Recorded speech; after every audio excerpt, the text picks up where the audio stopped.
தீபாவளி வருவதற்கான காரணங்கள். நரகாசுரனை அழித்தது. இந்து நம்பிக்கையின்படி கிருஷ்ணர் நரகாசுரனை அழித்த நாளே தீபாவளி பண்டிகையாக கொண்டாடப்படுகிறது. நரகாசுரன் நரகாசுரன் கிருஷ்ணரின் அவதாரத்தில் பூமாதேவியின் சத்தியபாமாவாக உருப்பெற்று அவரை அழித்து உலகம் மீது ஏற்பட்ட அச்சத்தை போக்கினார். ராமரின் வெற்றி.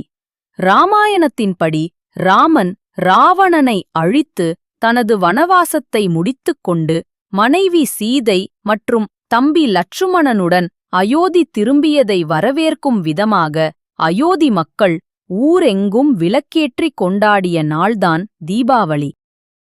வணக்கம் நண்பர்களே.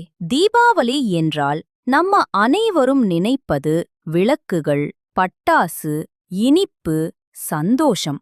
ஆனா இதன் உள்ளார்ந்த அர்த்தம் என்ன தெரியுமா? தீபாவளி என்பது ஒரு உள்முகப் பயணம்.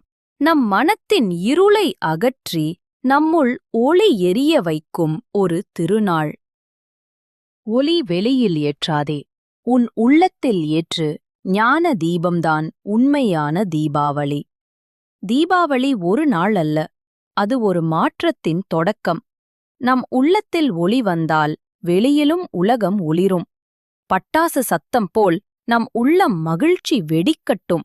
அதுதான் ஆன்மீக தீபாவளி. அன்பே தீபம், அறிவே ஒளி, சாந்தியே தீபாவளி. இந்த ஆண்டு ஒரு தீபம் உன் மனத்தில் ஏற்று. அந்த ஒளி உன்னை வழிநடத்தட்டும்.